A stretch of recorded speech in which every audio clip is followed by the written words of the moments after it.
warahmatullahi wabarakatuh. Alhamdulillah, alhamdulillahirabbil alamin. Wassalatu wassalamu ala asrofil anbiya'i wal mursalin wa ala alihi wa ashabihi ajmain. Yang pertama-tama kita ucapkan puji syukur kehadirat Allah SWT yang telah memberikan kita nikmat sehat, sempat, sehingga kita bisa berkumpul di acara diseminasi budaya positif oleh calon guru penggerak Angkatan 7 Kabupaten Klaten. Sholawat serta salam senantiasa kita panjatkan untuk junjungan kita Nabi Muhammad SAW yang insya Allah nanti kita nantikan syafaatnya di hari kiamat kelak. Bapak Ibu, terima kasih atas kehadiran Bapak Ibu semuanya dalam acara diseminasi budaya positif kali ini. Yang pertama, saya selaku moderator dan juga selaku pembawa acara pada acara siang hari ini perkenankan untuk membacakan susunan acara. Acara yang pertama yaitu pembukaan, acara yang kedua diseminasi budaya positif, acara yang ketiga tanya jawab, dan acara yang keempat penutup. Kita mulai dengan acara yang pertama yaitu pembukaan. Marilah acara diseminasi budaya positif oleh CGP Angkatan 7 Kabupaten Klaten kita buka dengan bacaan basmalah. Bismillahirrahmanirrahim. Acara yang kedua kita lanjutkan dengan diseminasi budaya positif yang akan disampaikan oleh teman kita Ibu Linda Rahmawati SPD. Kepada yang terhormat Ibu Linda Rahmawati SPD, waktu dan tempat kami persilahkan.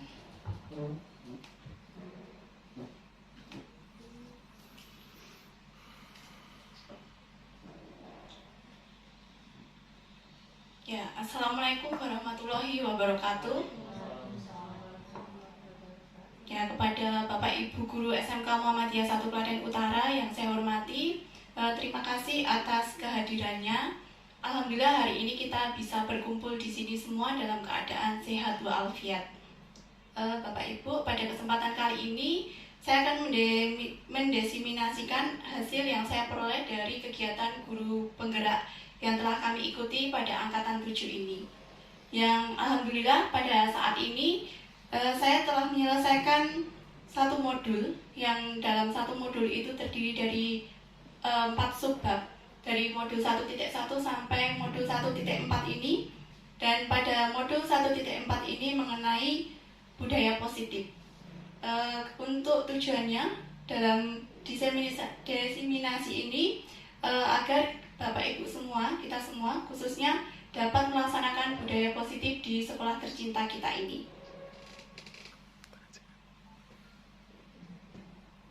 Ya, Bapak Guru Musaka yang hebat, ini saya di sini bukan berarti untuk menggurui Bapak Ibu semua ini, tapi di sini saya juga masih belajar, jadi nanti kita bisa saling berdiskusi di sini. Saya mengajak Bapak Ibu semua untuk belajar bersama, berkolaborasi, saling mendukung demi mewujudkan disiplin positif di sekolah kita yang tercinta ini. Bagaimana Bapak Ibu? Apakah Bapak Ibu bersedia, siap untuk melakukan perubahan untuk sekolah kita ini? Siap. Oke, terima kasih Bapak Ibu atas antusiasnya. Ini semoga kita bisa satu visi, satu misi, kita bisa saling bersinergi untuk menjadikan sekolah kita ini menjadi yang lebih baik, gitu ya Bapak Ibu. Selanjutnya kita langsung saja Bapak Ibu untuk konsep utama modul budaya positif yang akan kita bahas pada siang hari ini nanti kita akan membahas banyak materi. Ini diantaranya yang pertama mengenai perubahan paradigma belajar. Kemudian yang kedua mengenai disiplin positif. Yang ketiga mengenai kebutuhan dasar manusia. Yang keempat ini mengenai motivasi perilaku manusia. Yang selanjutnya kelima ini posisi kontrol restitusi. Yang keenam mengenai keyakinan kelas. Dan yang terakhir ini mengenai segitiga restitusi. Langsung saja kita masuk ke materi yang pertama, mengenai perubahan paradigma belajar. Ini ya Bapak Ibu, mungkin kalau kita ini di paradigma baru, kita di sekolah kita ini sudah melaksanakan kurikulum merdeka, saya yakin bahwa pembelajaran dengan paradigma baru ini sudah diterapkan oleh Bapak Ibu semuanya, yaitu dengan melaksanakan pembelajaran secara diferensial. Sudah ya Bapak Ibu ya, sudah melaksanakannya? Ya, ini yang disesuaikan dengan karakteristik peserta didik untuk mewujudkan profil pelajar Pancasila. Tujuannya pasti saja seperti itu. Nah, ini kalau kita berbicara mengenai diferensial ini, kita itu sebagai guru, kita harus dapat melihat keunikan siswa-siswa kita Bapak Ibu. Jadi kita tidak bisa menyamaratakan siswa kita, walaupun kembar sekalipun, itu tidak ada yang sama, baik dari bakat, minat, maupun juga keinginannya. Jadi, kita itu harus bisa memfasilitasi dari berbagai macam siswa-siswa kita. Mungkin ada siswa kita itu yang cara belajarnya itu ada yang menggunakan gaya belajar audio. Berarti audio itu berarti dengan cara apa Bapak Ibu? Mendengarkan ya. Jadi kalau mereka itu akan lebih antusias kalau mereka itu belajar dengan cara mendengarkan. Misalnya dengan kita memfasilitasi, kita membentuk kelompok-kelompok, kemudian kita berikan kesempatan anak-anak untuk saling berpendapat, saling mendengarkan, atau saja kita mungkin dalam pembelajaran itu kita membuat suasana yang menyenangkan, misalnya dengan cara belajar kelompok tadi, kemudian mendengarkan musik. Nah, ini kita bisa memfasilitasinya. Jadi pembelajaran itu tidak selalu menegangkan ya Bapak Ibu. Kemudian ada juga anak-anak itu yang gaya belajarnya itu dengan visual. Visual berarti mereka akan lebih senang dengan cara melihat. Betul sekali. Melihat itu misalnya kita akan membuat materi, jadi kita tidak hanya monoton saja di kelas seperti itu ya. Kita bisa memfasilitasi anak-anak dengan cara memperlihatkan video atau dengan gambar-gambar yang lainnya, sehingga anak-anak itu merasa tidak monoton terus di kelas. Kita hanya memberikan ceramah, mendengarkan guru saja, kita tanya jawab, tapi kita harus pintar-pintar untuk berinovasi. Kemudian juga apalagi anak-anak kita itu yang SMK ya, ini mereka itu banyak yang gaya belajarnya itu kinestik. Jadi kalau mereka harus duduk diam di kelas, mereka tidak akan betah Bapak Ibu. Jadi kita harus memfasilitasi anak-anak itu dengan cara gaya belajarnya masing-masing. Kalau kinestetik itu biasanya mereka itu senang dengan praktek, banyak geraknya. Nah, ini kita sebagai guru juga harus bisa memfasilitasi. Tidak hanya di pelajaran praktek saja ya Bapak Ibu. Jadi mungkin kalau di pelajaran bahasa Indonesia atau matematika, monggo silakan berkreasi, ataukah menggunakan role playing, atau mereka menggunakan gaya mereka untuk bercerita, atau menggunakan melaksanakan pembacaan puisi. Nah, itu sesuai dengan masing-masing Bapak Ibu. Jadi kita harus dapat menuntun anak-anak, kita harus kreatif Bapak Ibu gitu. Nah, ini tujuannya tentu saja untuk mewujudkan profil pelajar Pancasila. Masih ingat Bapak Ibu mengenai 6 dimensi profil pelajar Pancasila? Masih? Ya. Ini ada beriman dan bertakwa pada Tuhan Yang Maha Esa dan berakhlak mulia. Kemudian apalagi?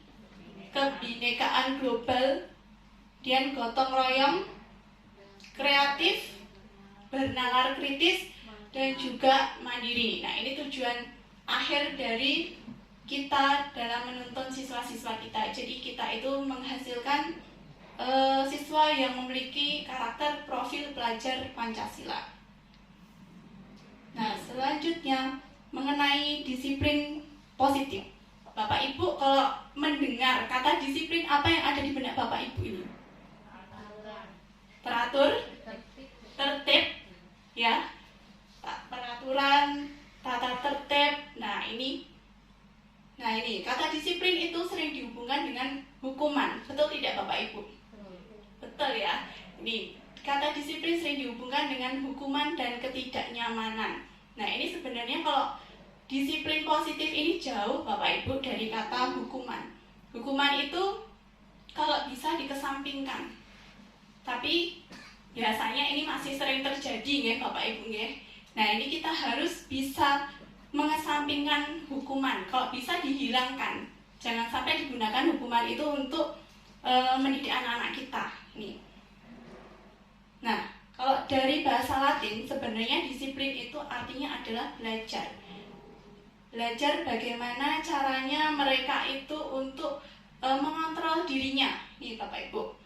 Jadi untuk menjadi seorang murid atau seseorang itu harus paham betul alasan mengapa mereka itu mengikuti suatu aliran atau ajaran tertentu.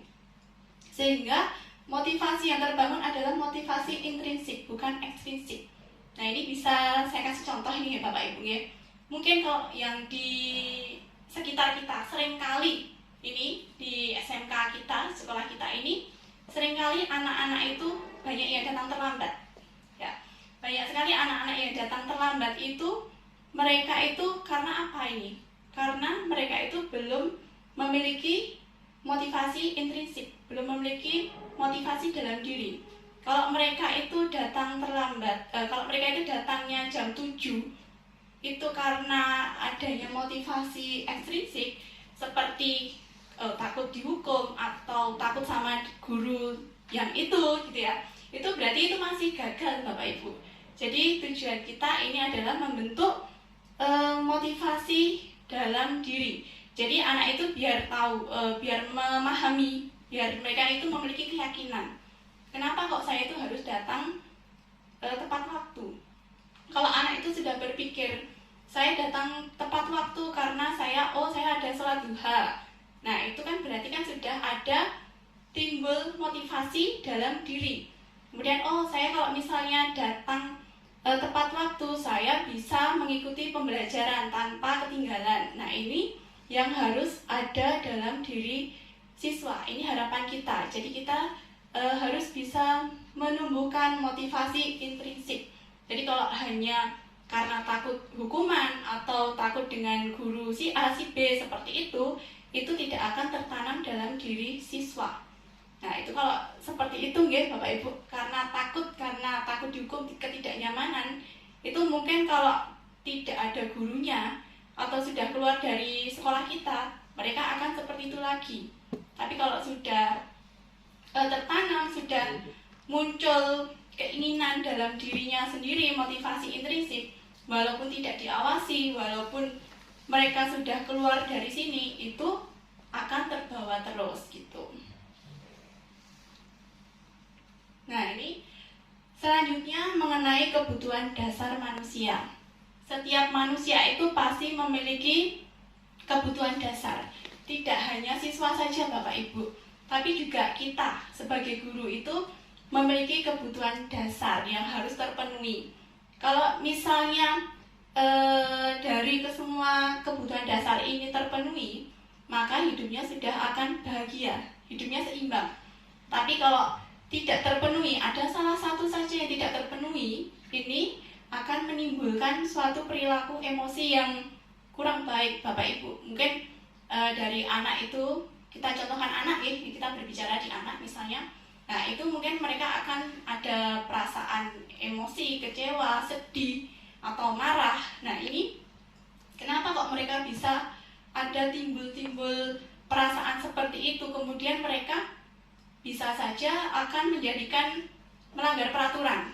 Karena apa? Karena mereka tidak bisa mengungkapkan dari kenapa kok kebutuhan dasarnya tidak terpenuhi. Nah, ini kita akan bahas satu persatu Bapak Ibu. Yang pertama, ini adalah kebutuhan untuk bertahan hidup.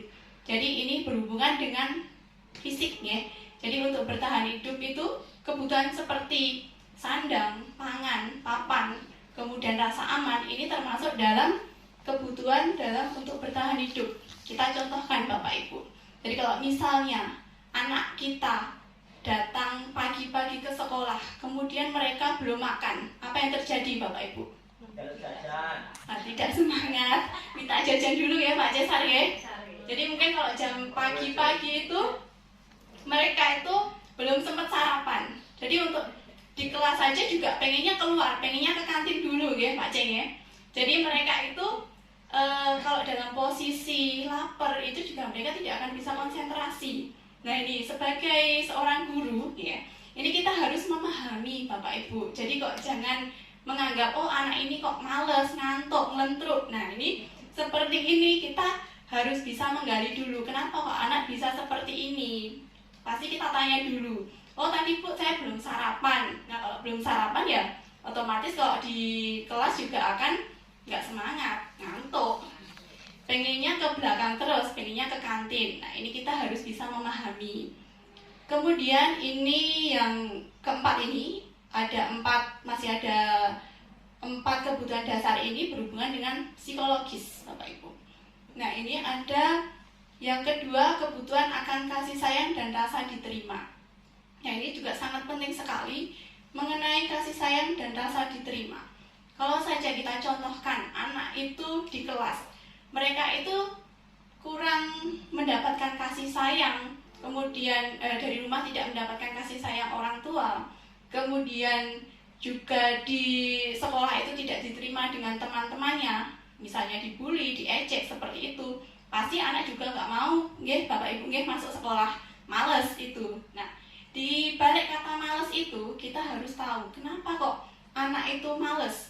Kita kalau misalnya sering sekali melihat anak-anak, oh ini kok si A misalnya, si Adi misalnya, ini sering nggak masuk, kita kan nggak bisa langsung mengejas gitu ya. Oh ini anaknya males, ini nggak mau sekolah, nggak niat sekolah. Nah ini kita harus lihat dulu ini, kenapa kok anak itu males, kenapa dia nggak mau sekolah. Oh ternyata di rumahnya mereka sedang ada broken home misalnya, ada permasalahan keluarga, itu juga akan menjadikan permasalahan. Kemudian di sekolah, oh mereka kok dibully, ada anak dibully. Nah ini mereka juga malas untuk datang ke sekolah. Nah kita sebagai guru harus mengetahui, kita harus peka ya Bapak Ibu. Kemudian ini yang ketiga, penguasaan. Penguasaan ini kalau anak nggak bisa menguasai ini, misalnya dalam akademik, penguasaan dalam hal akademik, dalam pembelajaran, kalau anak tidak bisa pelajaran matematika misalnya yang sulit gitu ya. Nah ini biasanya anak itu akan mencari memenuhi kebutuhan di luar sana, di luar misalnya di lapangan dia akan bukan jajan Pak Cisar. Jadi kalau di luar mereka, oh saya di kelas itu nggak bisa matematika, oh nanti dia akan cari-cari di luar. Saya akan menguasai teman-teman saya akan mengatur teman-teman saya. Nah ini sebagai ini sebagai keinginan mereka untuk memenuhi kebutuhan dasarnya ini. Jadi ini kalau ada permasalahan-permasalahan seperti itu pasti ada sebab, ada akibatnya ini. Kemudian mengenai kebebasan, ini juga anak-anak kalau misalnya merasa terkekang seperti itu, mereka juga akan memberontak ini. Jadi kalau misalnya kita terlalu mengekang anak, ini pada usia-usia seperti ini ya, anak-anak SMK, mereka itu semakin dikekang, mereka itu akan semakin penasaran, mereka akan memberontak. Jadi mereka itu sebenarnya masih pengen bebas, tapi ya tetap kita harus memantaunya, mengawasinya ini. Yang terakhir ini mengenai kebutuhan dasar kesenangan. Nah kesenangan ini yang tidak jangan sampai dilupakan Bapak Ibu. Misalnya di kelas, kalau Bapak Ibu itu mengajarnya mungkin monoton seperti itu saja, nah ini anak juga akan bosen. Jadi ini kita sebagai guru ini kita tidak boleh monoton, kita harus kreatif. Kita jangan ragu-ragu untuk membuat anak itu senang ya Bapak Ibu. Jadi bisa dengan pembelajaran yang menyenangkan, bervariasi, nah berpusat pada peserta didik ya, inovatif ini. Ini tugas kita Bapak Ibu. Jadi jangan sampai lupa untuk memenuhi kebutuhan dasar manusia. Kalau kita kebutuhannya terpenuhi, pasti akan hidupnya akan senang. Begitu juga dengan anak-anak Bapak Ibu. Ya, jadi ini kalau misalnya memang ada satu kebutuhan dasar tidak terpenuhi hidupnya, ya pasti akan bermasalah. Mereka cenderung untuk melanggar peraturan. Selanjutnya mengenai motivasi perilaku manusia. Nah, ini selanjutnya ini ya, mengapa kita melakukan segala sesuatu, Bapak Ibu? Pasti ada tujuannya. Kita melakukan sesuatu itu pasti ada tujuannya. Apakah kita melakukan sesuatu itu karena dorongan dari orang lain, dari lingkungan, atau dari dorongan kita sendiri? Nih, mungkin kalau kita tanya, saya ingin tanya sama Bapak Ibu semuanya, nggak hanya siswa saja nih Bapak Ibu ya. Bapak Ibu ketika masuk pagi, masuk kelas dengan tepat waktu, apa yang menjadi motivasi Bapak Ibu semuanya? Apakah biar tidak ditegur sama kepala sekolah? Nah, ini secara jujur ya, ini dijawab dalam hati saja. Ini nanti kita sampai ke motivasi mana ini? Apakah ini untuk menghindari ketidaknyamanan atau hukuman? Nah, ini tadi ya, apakah saya masuk pagi itu karena biar tidak ditegur sama Bapak Kepala Sekolah? Nih, apakah ini untuk mendapatkan imbalan atau penghargaan dari orang lain? Mungkin biar transportnya ini ya Bapak Ibu ya. Nah, ini motivasi yang 1 dan 2. Ini adalah masih motivasi dari luar. Nih, jadi mungkin kita bisa tanya, kenapa kok kita itu melakukan sesuatu? Apakah untuk menghindari ketidaknyamanan atau hukuman, ataukah untuk mendapatkan imbalan atau penghargaan dari orang lain? Ini apakah ingin mendapatkan pujian? Ini termasuk ini ya, penghargaan dari orang lain. Kemudian apakah ini untuk yang ketiga ini untuk menjadi orang yang mereka inginkan dan menghargai diri sendiri dengan nilai-nilai yang mereka percaya? Yang mana ini kira-kira Bapak Ibu? Silakan dijawab dalam hati saja ya ini ya. Ya, ini untuk yang ketiga ini ya. Ini yang kita harapkan. Jadi adanya motivasi yang timbul dari dalam diri kita sendiri, bukan dari orang lain. Jadi kalau misalnya motivasi itu timbul dari dalam diri kita, itu akan lebih baik pastinya ini. Tapi kalau misalnya kita tidak bisa memotivasi diri kita, mungkin kita juga butuh motivasi dari luar gitu ya. Oke, selanjutnya. Nah, ini tujuan disiplin positif ini. Tujuan dari disiplin positif itu adalah untuk menanamkan motivasi yang ketiga tadi, yaitu untuk menjadi orang yang mereka inginkan dan menghargai diri sendiri dengan nilai-nilai yang mereka percaya. Ini nanti kita bisa sampai ke keyakinan kelas ya ini ya, keyakinan pada diri sendiri.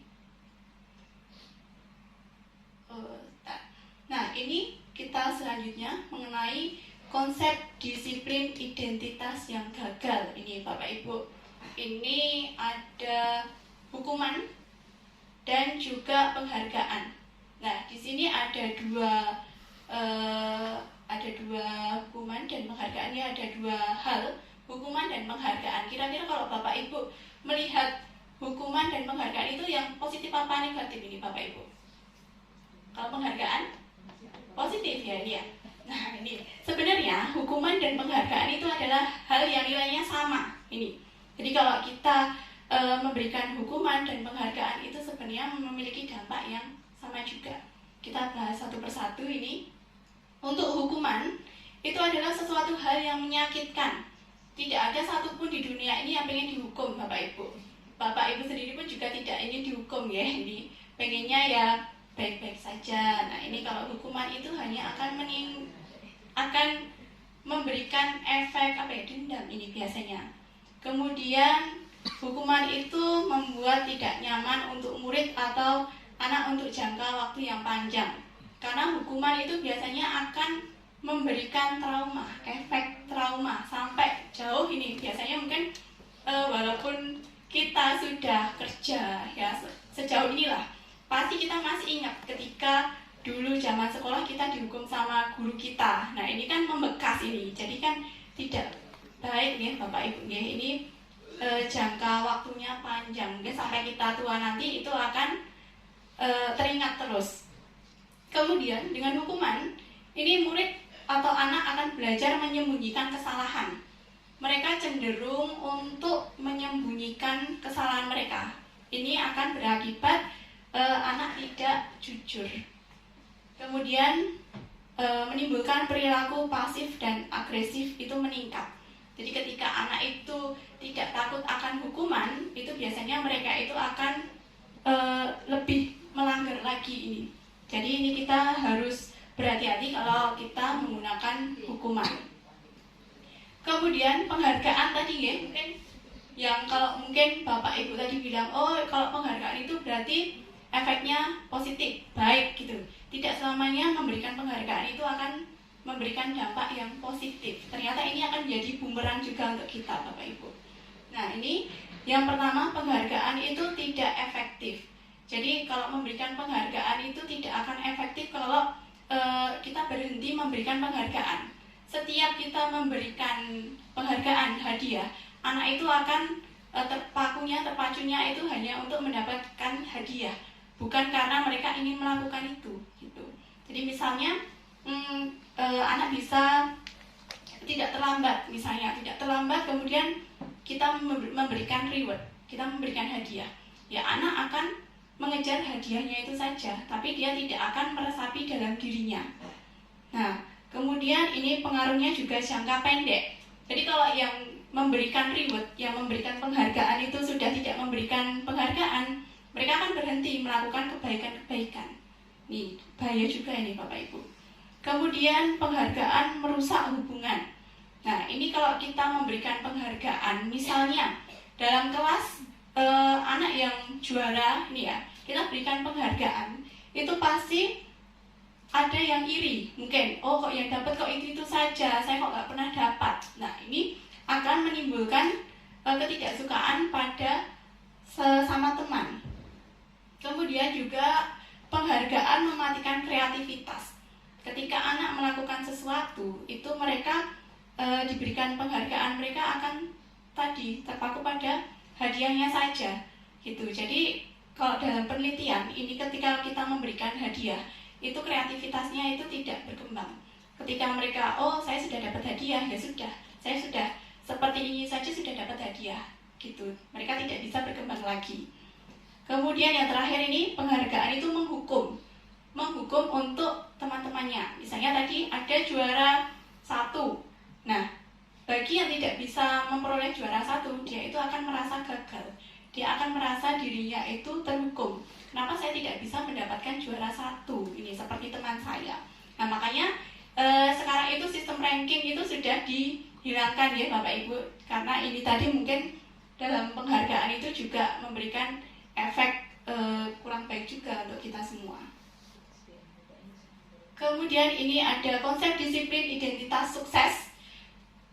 Ini ada konsekuensi dan juga restitusi. Ini lebih ke baik ini ya. Ini lebih ke hal yang positif. Jadi konsekuensi itu penguatannya jangka pendek. Jadi perlu monitoring berkelanjutan. Misalnya ini ketika di sekolah kita mungkin itu juga sudah menerapkan konsekuensi juga. Anak yang terlambat itu pulangnya itu lebih lama daripada teman-teman yang lainnya.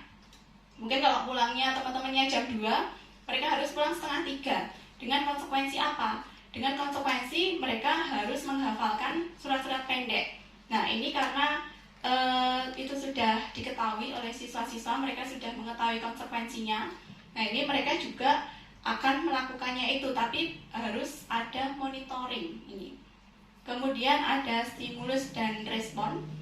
Kemudian juga murid menghormati peraturan. Jadi ketika murid terlambat, ini mereka akan berusaha menghormati. Oh, saya ini aja lah biar nggak terlambat. Saya tidak ingin pulang terlalu lama. Saya ingin pulang bareng teman-teman. Jadi mereka akan lebih terkontrol. Jadi mereka menghormati peraturan juga.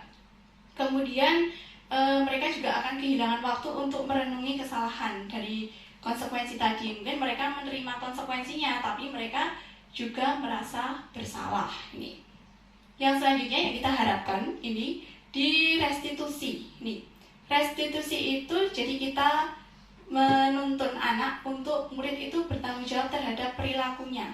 Jadi mereka itu dapat mempertanggungjawabkan apa yang sudah dilakukannya. Kemudian yang kedua ini menguatkan anak dalam jangka waktu yang panjang. Jadi ketika mereka itu dapat merestitusi dirinya sendiri, mereka mengetahui, oh ya saya ternyata salah ini, kemudian apa yang harus saya lakukan. Nah, ketika restitusi ini biasanya akan timbul motivasi dalam diri, sehingga itu akan terbawa sampai ke efek yang panjang.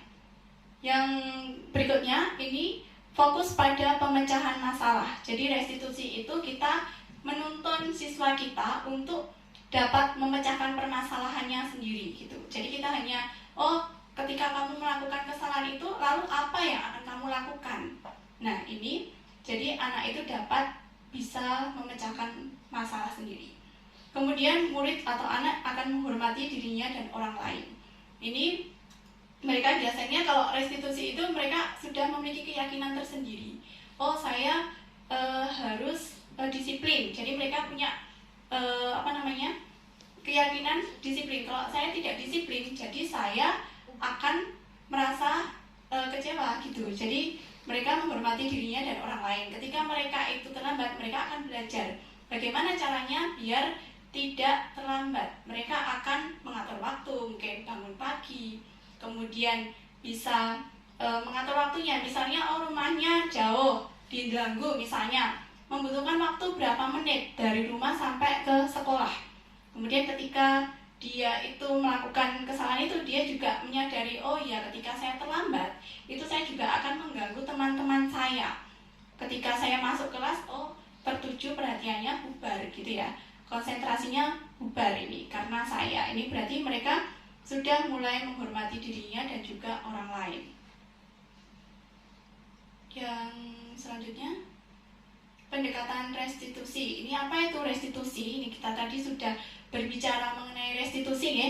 Jadi restitusi itu adalah sebuah cara untuk menanamkan disiplin positif pada siswa dengan proses menciptakan kondisi bagi murid untuk memperbaiki kesalahan mereka, sehingga mereka bisa kembali pada kelompok mereka dengan karakter yang lebih kuat. Nah, dengan restitusi ini kita tidak hanya oh ya kamu salah, tidak hanya seperti itu, tapi kita menyadarkan kamu sudah melakukan apa, kemudian bagaimana cara kamu menyelesaikannya. Jadi anak itu merasa puas karena mereka dapat menyelesaikan permasalahannya sendiri. Jadi misalnya mungkin kalau bapak ibu nih ya punya janji misalnya, kemudian tidak menepati janji, biasanya kan ada timbul rasa tidak enak ya ini ya. Nah itu biasanya akan ada keinginan tidak hanya mengganti dengan uang saja, tapi bagaimana cara membayar ketidakenakan itu gitu. Seringkali hanya oh ya tidak apa-apa, kita lupakan, maaf ya tidak apa-apa. Tapi bagi yang merasa bersalah biasanya itu ada rasa ketidakenakan. Nah ini biasanya untuk pendekatan restitusi ini, jadi mereka dapat memikirkan, oh ketika saya bersalah seperti ini, apa yang akan saya lakukan, bagaimana solusinya, seperti itu. Kemudian ini ada ciri-ciri restitusi. Jadi kalau restitusi itu bukan untuk menebus kesalahan, tapi untuk belajar dari kesalahan. Ketika mereka memiliki kesalahan, bagaimana cara mereka menyelesaikannya, itu mereka belajar dari kesalahannya. Kemudian juga memperbaiki hubungan, mereka menemukan solusinya, bagaimana caranya mereka ketika salah, mereka itu memperbaiki hubungan dengan yang dibuat salah gitu. Kemudian restitusi itu adalah tawaran, bukan paksaan. Jadi ketika kita sebagai guru itu melakukan restitusi, itu bukan memaksa siswa ya, tapi kita menuntun siswa. Kita menawarkan opsinya bagaimana, kamu mau melakukan apa. Kemudian restitusi itu untuk mencari kebutuhan dasar yang mendasari tindakan. Jadi restitusi tadi yang kita bahas, bahwa kebutuhan manusia itu harus terpenuhi. Jadi ketika orang melakukan kesalahan itu, tadi ya kembali lagi ya, mungkin ada kebutuhan dasar yang tidak terpenuhi. Tugas kita sebagai guru itu menggali, kenapa kok mereka itu melakukan seperti itu, kenapa mereka itu melanggar peraturan, karena ada kebutuhan dasar yang tidak terpenuhi. Kemudian bagaimana caranya untuk menyelesaikannya. Nih. Kemudian fokus untuk mencari jalan keluar atau mencari solusi. Ini anak dituntun, kita sebagai guru untuk menuntun, memfasilitasi anak untuk mencari jalan keluarnya. Kita mengajak anak untuk berpikir. Jadi tidak hanya, oh ya saya salah, tapi kemudian mereka tidak tahu bagaimana cara menyelesaikannya, tapi kita tuntun, kita pancing-pancing terus. Oh gimana kalau kamu salah, kemudian kamu harus melakukan apa? Nih. Ini mungkin nanti dengan contoh seperti ini ya, ada perbedaannya. Mungkin contoh kasusnya yang sering terjadi nih Bapak Ibu, siswa itu terlambat masuk sekolah. Ada perbedaan antara hukuman, konsekuensi, dan juga restitusi. Jadi kalau hukuman ini bisa dilihat di kotak yang paling depan di awal itu ya. Jadi kalau misalnya hukuman, guru itu akan menghukum siswa yang terlambat dengan memberikan hukuman 5 kali keliling lapangan, lari 5 kali keliling lapangan. Sebenarnya kan ini tidak nyambung ya Bapak Ibu ya. Kenapa kok terlambat habis itu kok suruh lari? Nah ini biasanya dari sepihak gitu, bukan karena anak-anak biasanya kalau hukuman itu mereka belum tahu mereka akan melakukan apa. Misalnya hukuman, guru menghukum anak berkeliling lapangan sebanyak 5 kali. Dengan guru marah dan anak akan merasa takut atau dendam. Ketika kita marah-marah dengan anak, mungkin anak itu akan, ya mungkin mereka itu hanya diam, dia nurut, suruh lari keliling lapangan itu nurut. Tapi dalam hatinya kan dia mungkin kan mangkel kayak gitu ya. Itu mungkin akan menimbulkan rasa dendam. Mungkin ketika sampai di kelas setelah lari keliling lapangan seperti itu, dia di kelas dia akan mencoret-coret meja misalnya, kemudian mengetahui motor bapak ibu guru di depan, oh itu langsung diberet kayak seperti itu, mungkin dia akan dendam. Kemudian yang kedua, konsekuensi. Jadi konsekuensi anak yang terlambat masuk sekolah itu tadi, siswa diberikan konsekuensi untuk pulang lebih akhir dengan menyetorkan hafalan surat Al-Quran. Nah ini anak biasanya sudah mengetahui konsekuensinya. Kalau kamu terlambat nanti pulangnya lebih lama daripada teman-temannya. Nah ini guru tegas dan siswa taat pada aturan. Kemudian restitusi ini guru menanyakan keyakinan kelas dan berfokus pada penyelesaian masalah. Nih. Jadi guru akan menanyakan keyakinan kelas apa yang sudah kalian langgar. Ketika anak sudah membuat keyakinan kelas, mereka itu akan menyadari, oh ya saya melanggar keyakinan kelas itu. Nah di sini guru terbuka dan siswa menghormati dirinya dan orang lain. Nah di selanjutnya ini ada 5 posisi kontrol. Ini bagi guru ya, ini ada guru sebagai penghukum, kemudian guru sebagai posisi kontrol pembuat merasa bersalah, kemudian memposisikan dirinya sebagai teman, kemudian menjadi pemantau, dan ini sebagai manajer.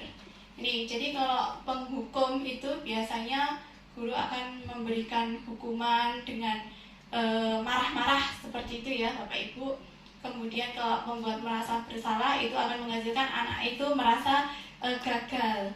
Jadi dia akan menyesali, tapi bukan karena keinginannya sendiri Kak, tapi karena didorong oleh gurunya itu gitu. Kemudian menjadi posisi teman. Ini mereka biasanya itu lebih dekat hubungannya dengan siswa, tapi ini mungkin kurang efektif juga ya, ada positif dan ada negatifnya. Kemudian di pemantau, ini biasanya guru itu membuat melakukan kegiatan dengan adanya aturan gitu. Kemudian kalau yang di manajer ini nanti berhubungan dengan restitusi. Nah selanjutnya ini penerapan posisi kontrol. Misalnya kalau penghukum, ini mungkin kita sebagai guru itu biasanya akan marah. Biasanya ini ketika ada yang terlambat, dia akan marah. Terlambat lagi, pasti terlambat lagi, selalu datang terlambat. Kapan bisa datang tepat waktu? Cepat, lari ke lapangan 5 kali. Nah ini yang dinamakan posisi penghukum. Ini biasanya guru akan marah-marah tadi ya, mungkin anak akan merasa dendam. Ini mungkin Bapak Ibu guru bisa ini ya, oh saya di posisi di mana ya ini ya, posisi kontrolnya saya ada di mana ini. Kemudian kalau pembuat merasa bersalah ini biasanya guru akan suaranya itu akan dilemah lembutkan, kemudian akan merasa seakan-akan itu dikecewakan oleh muridnya. Misalnya, Adi kamu ini bagaimana ya, kamu ini kan udah janji dengan kuliah nih misalnya, katanya kamu gak akan terlambat lagi, kamu kenapa kok senang sekali mengecewakan ibu benar kecewa sekali sama kamu. Nah ini ya, ini akan membuat anak itu akan merasa bersalah. Ini yang teman dulu ya, posisi sebagai teman. Ini biasanya hubungannya terlalu dekat ini dengan siswa. Jadi mereka itu akan menganggap kalau aturan itu tidak berguna, itu akan diselamatkan oleh gurunya. Misalnya ini mereka gurunya itu akan berbicara dengan yang santai, ini sambil tertawa mungkin ini ya. Adi, ayolah, gimana sih kamu kok terlambat lagi? Kemarin kan kamu sudah janji ke bapak. Ini ya, kenapa kok terlambat lagi? Sambil senyum-senyum misalnya seperti itu. Ya udah nggak apa-apa, nanti duduk sana aja, nanti Pak Guru bantu. Ini ya. Jadi anak itu merasa ada yang melindunginya. Nah ini kemudian pemantau. Kalau pemantau ini, Adi tahukah kamu ini jam berapa kita mulai? Ini misalnya ya Pak, ini jam 7 itu sudah harus mulai. Kamu terlambat 15 menit. Apakah kamu sudah mengerti konsekuensi yang harus dilakukan bila terlambat? Nah ini biasanya anak sudah mengetahui konsekuensinya. Nah yang paling bagus ini Bapak Ibu di posisi manajer ini. Ini menggunakan restitusi ini. Adi, apakah kamu mengetahui jam berapa sekolah dimulai? Ya Pak, tahu jam 7 misalnya. Ya, jadi kamu terlambat ya. Kira-kira gimana kamu mau memperbaiki masalah ini? Nah, ini guru tidak usah marah-marah. Kita cari solusinya bagaimana biar anak itu tidak terlambat. Nah, ini selanjutnya tadi kita berbicara mengenai keyakinan kelas. Jadi keyakinan kelas ini adalah salah satu disiplin positif yang bisa kita terapkan dalam membangun budaya positif di sekolah. Dengan adanya keyakinan kelas, di setiap kelas ini diharapkan dapat mewujudkan tujuan pendidikan yang berorientasi pada profil pelajar Pancasila ini. Ini coba dijawab, ya, Bapak Ibu, ya, ini ada pertanyaan pematik ini. Mengapa kita memiliki peraturan tentang penggunaan helm pada saat mengendarai kendaraan roda 2 ini bermotor ini? Kenapa kok keyakinan kelas bukan peraturan kelas? Ini bisa dijawab dulu dalam hati mungkin. Kenapa kok mengapa kita memiliki peraturan tentang penggunaan helm pada saat mengendarai kendaraan roda 2? Ini jawabannya apa Bapak Ibu mungkin? Keselamatan. Nah, yang keselamatan ini ya dinamakan keyakinan. Kalau misalnya jawabannya biar nggak ditangkap polisi, nah itu berarti hanya mematuhi peraturan. Kalau nggak ada polisi ya nanti kalau kecelakaan dia baru ini ya celaka gitu. Itu ya namanya kan, yang namanya keyakinan itu adalah karena saya pengen selamat, bukan karena biar nggak ditilang polisi. Nah ini kemudian pertanyaan yang kedua ini, mengapa kita memiliki peraturan tentang penggunaan masker dan mencuci tangan setiap saat? Jawabannya apa? Karena kesehatan. Berarti ini sudah ada keyakinan dalam diri ini. Kalau hanya untuk mematuhi aturan itu nanti ya kalau kelihatan lebih ganteng gitu.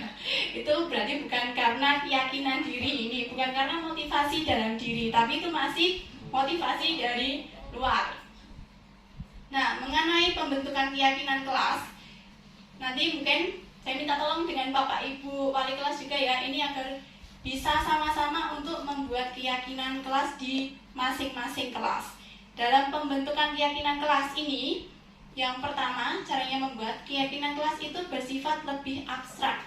Jadi lebih abstrak, lebih luas daripada peraturan yang lebih rinci dan lebih konkret.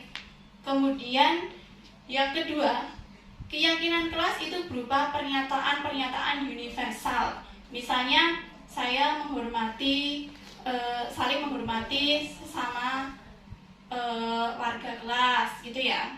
Jadi tidak usah kok ketika guru berbicara saya tidak boleh menyela, itu nanti terlalu banyak, itu nanti jadi peraturan itu. Kemudian yang ketiga, pernyataan keyakinan kelas senantiasa dibentuk dalam bentuk positif. Jadi dalam kata-kata yang positif. Jangan sampai menggunakan tidak boleh, dilarang, itu bukan keyakinan ya, itu namanya peraturan itu. Ya. Kemudian yang keempat, keyakinan kelas hendaknya tidak terlalu banyak sehingga mudah diingat dan dipahami oleh semua warga kelas nih. Yang singkat-singkat saja, misalnya disiplin waktu, saling menghormati, menjaga kebersihan. Kemudian yang kelima, keyakinan kelas sebaiknya sesuatu yang dapat diterapkan di lingkungan tersebut. Jadi lebih dekat dengan kita. Ini contoh dari keyakinan kelas yang sudah dibentuk. Ini misalnya keyakinan kelas yang telah dibuat ini hadir tepat waktu. Jadi mereka itu sudah bisa menghargai waktu, tidak boleh terlambat. Kemudian berpakaian rapi, itu kan mudah diingat. Jadi kalau misalnya mereka itu belum rapi, berarti mereka melanggar keyakinan kelas. Kemudian tertib dalam mengikuti pembelajaran.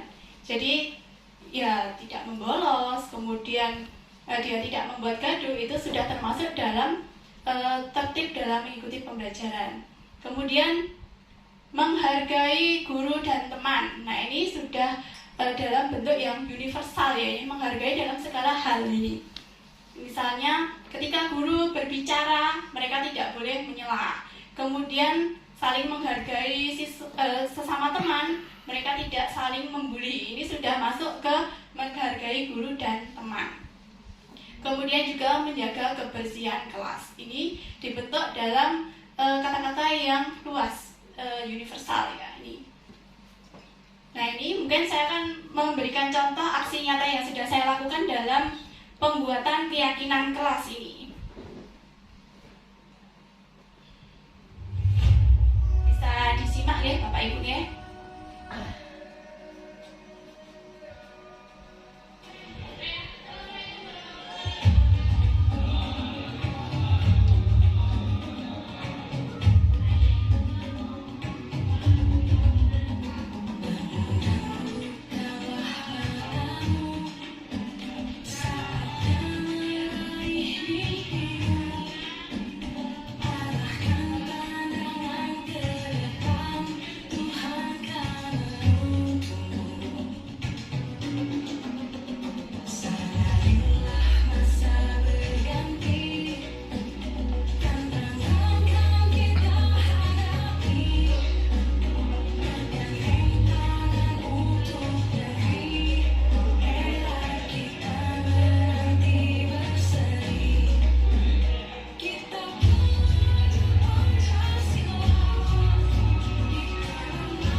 Ya ini tadi kayak Bapak Ibu hasil yang sudah saya praktekkan di kelas ini.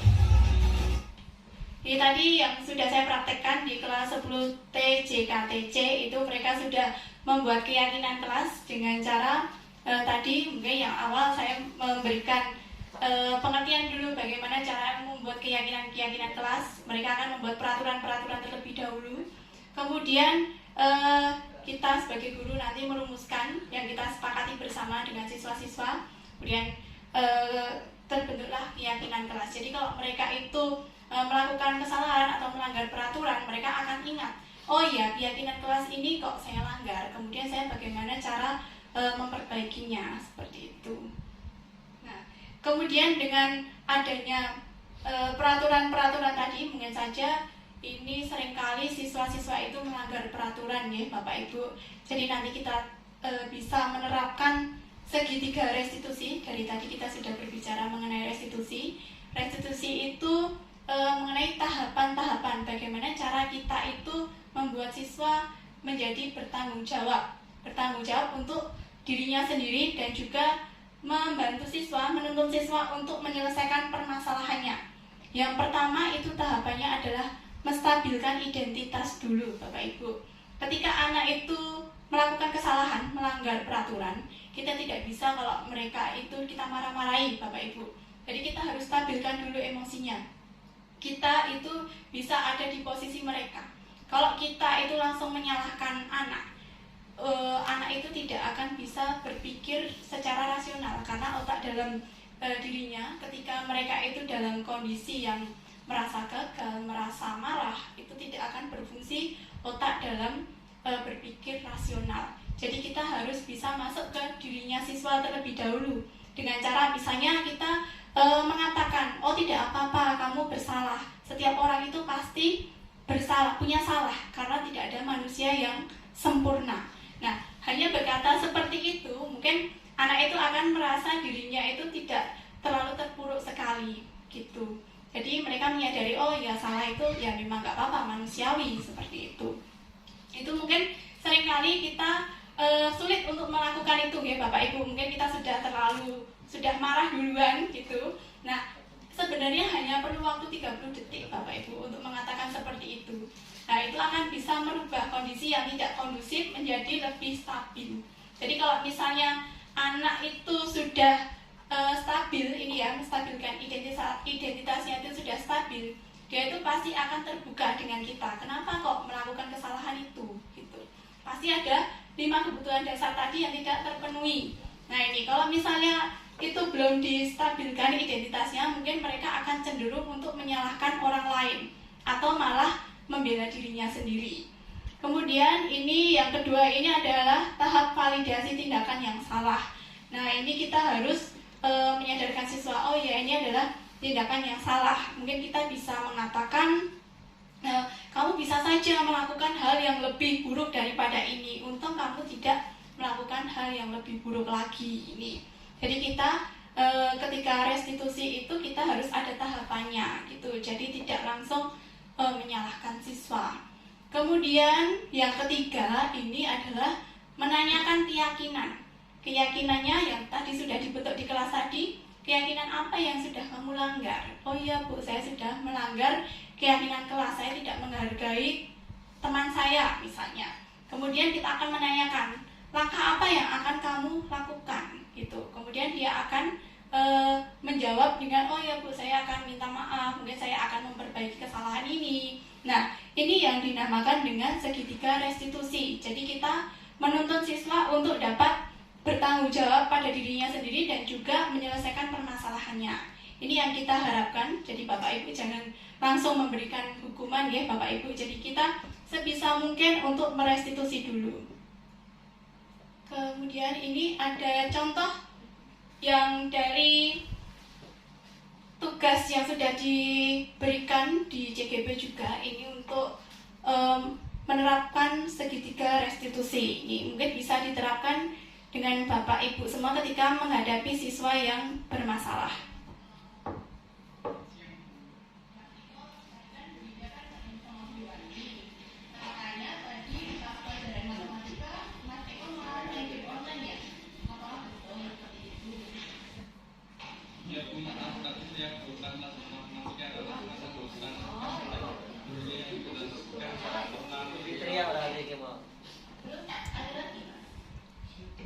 Saya tadi nggak niat cuma iseng, malah saya lupa matiin HP.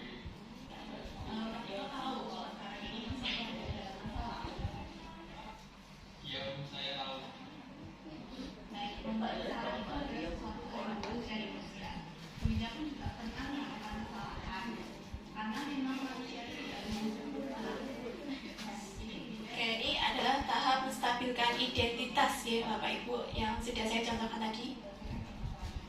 Apakah Mas Eko benar?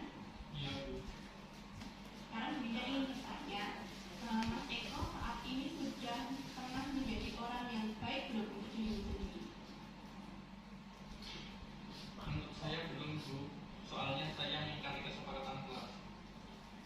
Ya, bagus sekali Mas Eko. Mas Eko telah menyadarinya ya.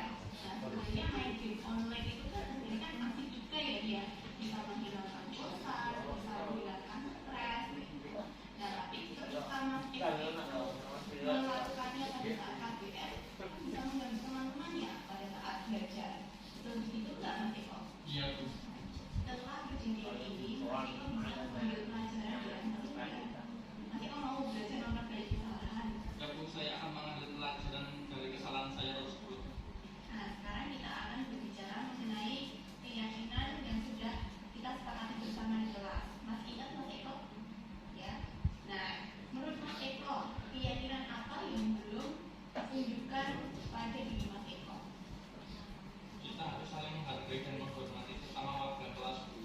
Oke, Mas Eko, ketika Mas Eko itu main game di kelas, itu menurut Mas Eko sudah menghargai atau menghormati warga kelas atau belum? Belum, Bu. Saya malah mengganggu teman-teman karena keberisikan HP saya.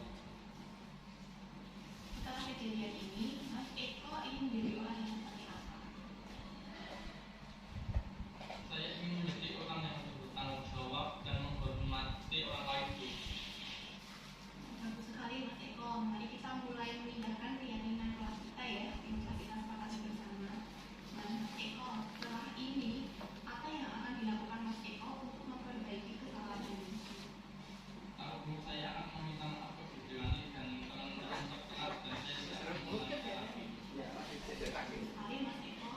Nah, jadi nanti Mas Eko bisa kembali ke kelas, mengikuti pelajaran, dan nanti jangan lupa ya untuk melakukan apa yang sudah Mas Eko katakan tadi. Baik, Bu, terima kasih. Maaf ya, Bu. Sama-sama Mas Eko, tetap semangat belajar ya Mas Eko ya. Ya itu tadi ya Bapak Ibu untuk contoh penerapan segitiga restitusi. Itu tadi memang skenario ya Bapak Ibu ya. Mungkin kalau misalnya nanti pelaksanaannya itu gimana kalau misalnya memang gagal seperti itu tinggal bagaimana cara kita menghadapi siswa. Kita harus coba lagi dan coba lagi gitu ya Bapak Ibu ya.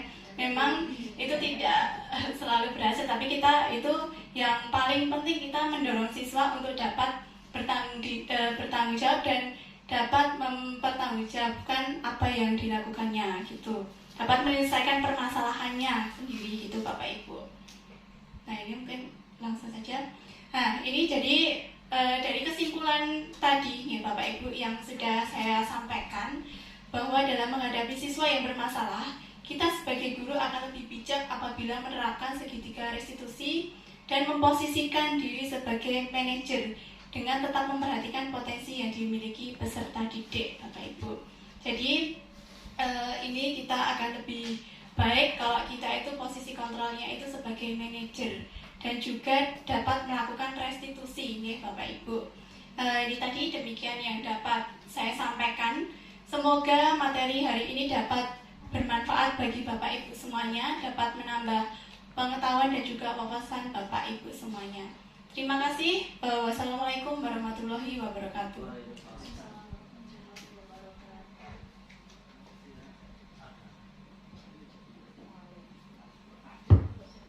Waalaikumsalam warahmatullahi wabarakatuh. Terima kasih pada Bu Linda yang telah mendiseminasikan budaya positif dari program CGP Angkatan 7 Kabupaten Klaten. Acara selanjutnya yaitu tanya jawab. Dibuka berapa pertanyaan? 2, C. Pak Indro Ari. Monggo langsung saja ya. Ya, monggo. Assalamualaikum warahmatullahi wabarakatuh. Ya, menarik sekali ini materi baru yang padahal harusnya sudah dilaksanakan oleh kita sebagai guru. Nah ini permasalahan saya ini ada hubungannya dengan tadi saya mau kesini nih. Saya ngajar kelas 2 MC. Nah, yang minggu lalu itu masuk harusnya jam 1 itu yang datang cuma 1. Nah, oleh marah-marah ya, aku marah-marah. Tapi ada permasalahan disiplin ya, marah. Sudah ada apa itu yang dinamakan konsekuensi ataupun hukuman, saya nanti kurang paham. Jadi untuk minggu depan lebih dari jam 1 lari lapangan 10 kali. Ternyata dengan kesepakatan yang saya buat minggu kemarin, yang tidak melanggar cuma tambah 1, cuma 2 orang. Yang lainnya tetap berangkat jam 1 lebih 3 menit dan berjamaah. Nah, ini padahal sudah ada kesepakatan minggu lalu. Nah, ini tadi ya karena sudah emosi tinggi, siang-siang ya serahkan ke walinya Pak Dwi tadi ya, saya langsung ke sini diajak Pak Dwi ke lapangan. Dengan kesepakatan yang kemarin itu, apa itu termasuk hukuman dengan saya konsekuensi 10 kali lapangan itu juga tidak ada perubahan. Nah ini solusinya yang sudah mengerti materi tadi nanti harus bagaimana lagi dengan menghadapi siswa yang seperti itu. Karena berjamaah, jadi 30 berapa siswa, kemarin 1 tok, yang tadi tambah 1 yang tidak terlambat. Itu aja Bu, nanti tolong dijelaskan tuh setelah ada step ini kok masih seperti itu, harus step yang mana lagi. Terima kasih. Assalamualaikum warahmatullahi wabarakatuh. Waalaikumsalam warahmatullahi wabarakatuh. Lanjut dulu. Langsung jawab. Oke, terima kasih Pak Hendro atas pertanyaannya. Ini tadi mungkin mengenai perbedaan dulu ya Bapak ya. Perbedaan dari hukuman dan konsekuensi. Jadi kalau namanya hukuman itu mungkin hampir sama dengan konsekuensi kalau alamiah gitu ya. Kalau hukuman itu biasanya hanya sepihak Pak. Jadi yang membuat peraturan itu hanya guru saja. Misalnya besok tidak berangkat harus lari lapangan 10 kali atau terlambat 10 kali seperti itu. Kan anak itu kan belum menyetujuinya gitu, dan itu tidak ada hubungannya dengan terlambat tadi gitu, tidak masuk tadi gitu. Kemudian kalau konsekuensi itu biasanya itu anak sudah mengetahui terlebih dahulu konsekuensinya. Mungkin ada kesepakatan dulu Pak. Jadi kalau konsekuensi itu misalnya tadi dicontohkan, misalnya terlambat dia terlambat setengah jam misalnya, berarti dia harus pulangnya lebih lama dari teman-temannya, setengah jam juga gitu. Dan itu diisi dengan misalnya kalau dengan praktek, dia harus ngelas atau menggerinda gitu ditambah setengah jam, itu yang namanya konsekuensi. Kemudian dari tahapan-tahapan tadi mungkin kok seperti itu lagi dan belum ada hasilnya. Nah itu kita coba Bapak, itu tadi kita buat keyakinan kelas dulu. Jadi kalau keyakinan kelas itu kan kita membuat peraturan itu bersama dengan siswa. Jadi mereka itu pengennya apa gitu, kita tampung. Kemudian nanti kita bisa saling bisa saling mengerti. Ini ternyata mungkin pembelajarannya yang kurang menarik atau seperti apa. Nah kemudian nanti kita setelah membuat keyakinan kelas itu, ketika dilanggar lagi kan kita bisa melakukan restitusi. Keyakinan kelas apa yang kamu langgar, kemudian apa yang akan kamu lakukan. Nah itu mungkin ya tadi sudah saya katakan juga ya, kalau penggunaan restitusi itu belum tentu berhasil juga sekali. Nah mungkin itu harus diulang-ulang terus dan bagaimana cara menghadapinya guru tersebut. Begitu Pak Indro jawaban dari saya.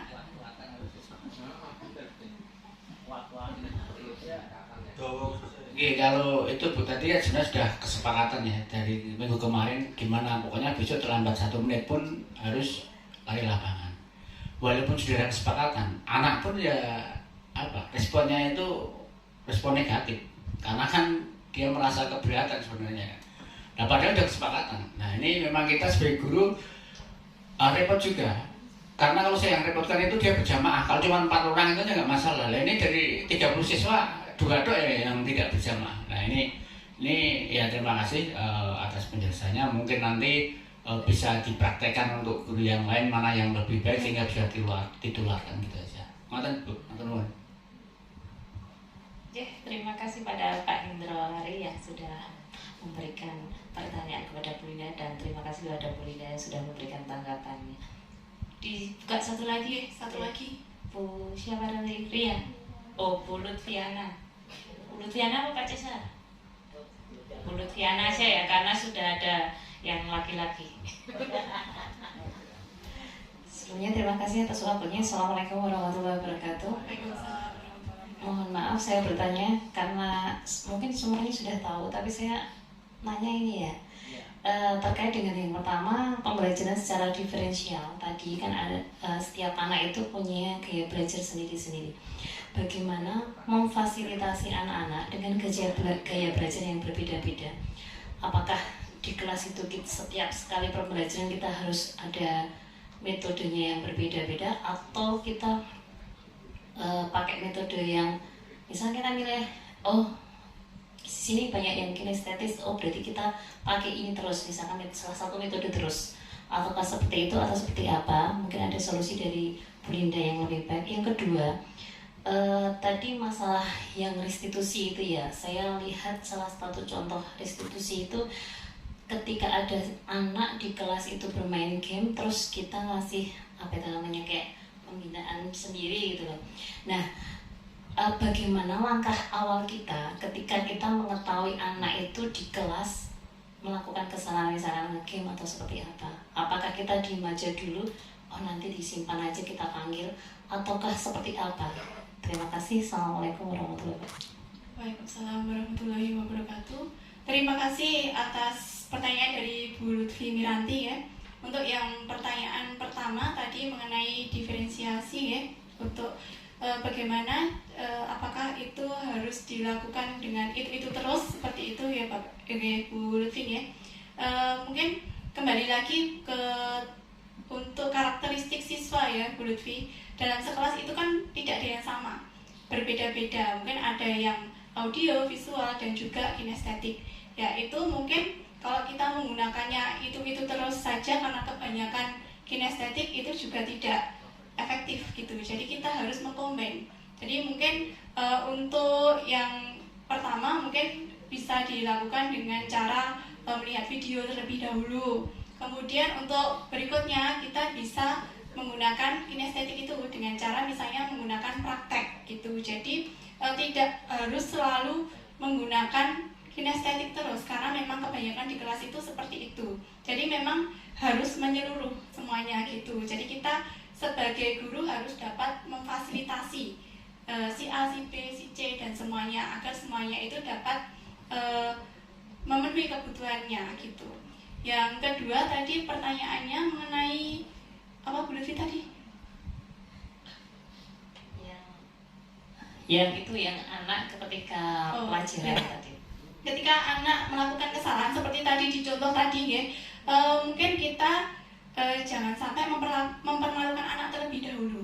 Paling nggak kita ditegur terlebih dahulu nggak apa-apa Bu. Jadi kalau misalnya anak bermain HP di kelas mungkin kita tegur terlebih dahulu biar anak itu menghentikan aktivitasnya, biar dimasukkan dulu HP-nya. Kemudian ketika mungkin jam pelajaran atau di luar KBM itu baru kita panggil anaknya, kita lakukan restitusi. Jadi kita selain tidak mempermalukan anak, kita juga dapat menemukan solusi, membantu siswa untuk menemukan solusi dari permasalahannya. Seperti itu Bu Lutfi, mungkin. Berarti yang inginnya satu-satu gitu ya, biar tidak malu gitu ya. Iya. Kalau restitusi itu kan kita seperti pembinaan gitu Bu. Mungkin kalau restitusi segitiga restitusi tadi ada langkah-langkahnya gitu. Jadi memang kalau restitusi itu memang harus per orang gitu. Dan ada pertanyaan lagi? Iya, terima kasih. Jelas. Sudah Bu Linda, cukup dua saja ya. Cukup. Yang masih ada pertanyaan disimpan, nanti tanyanya di luar. Oke, terima kasih kepada Bu Linda yang sudah memberikan semacam menularkan ilmunya buat kita semua, dan terima kasih atas semangat Bapak Ibu guru semuanya. Acara sampai ke acara yang terakhir yaitu penutup. Marilah acara diseminasi budaya positif dari CGP Angkatan 7 Kabupaten Klaten yang disampaikan oleh Bu Linda Rahmawati SPD Kita tutup dengan bacaan Alhamdulillah.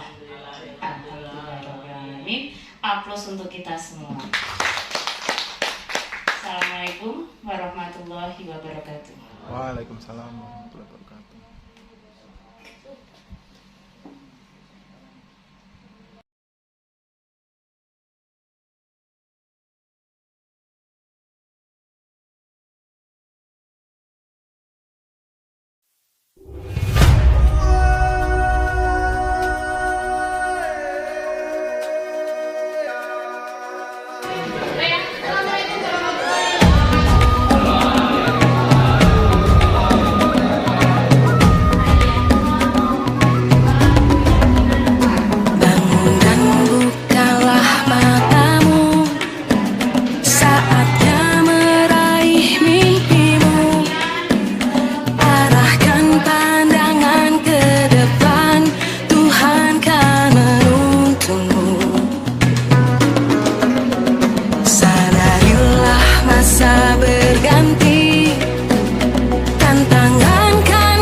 Assalamualaikum warahmatullahi wabarakatuh. Perkenalkan, nama saya Ibu Kurnia Juni Astarini. Saya rekan kerja dari Ibu Linda Rahmawati. Setelah mengikuti diseminasi mengenai budaya positif di sekolah, saya jadi lebih memahami pentingnya menanamkan budaya positif di sekolah dengan membuat keyakinan kelas dan juga melaksanakan segitiga restitusi. Sehingga akan muncul motivasi intrinsik dalam diri siswa. Wassalamualaikum warahmatullahi wabarakatuh.